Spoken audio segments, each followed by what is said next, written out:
In front of me is Samsung Galaxy S9 and today I would like to show you how you can use one-handed mode.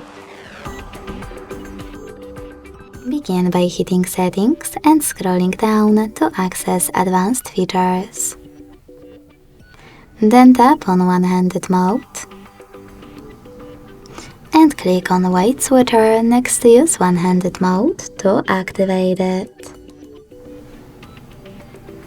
Then scroll all the way down and decide if you wish to reduce display size with gesture or button. Whatever you decided, when you're ready, follow instructions below your choice. In my case, double tap the home button. So when I do that, one-handed mode is on.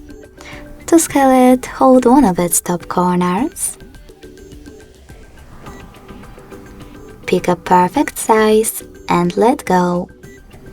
If you wish to change placement of your screen, use this icon on the left or on the right. To access one-handed mode settings right away, click on this little gear. To go back to the standard size screen, tap on this black area. If you want to disable one-handed mode completely, use the same now blue switcher. Thanks so much for watching. If you enjoyed this video, leave a like, comment and subscribe. Bye!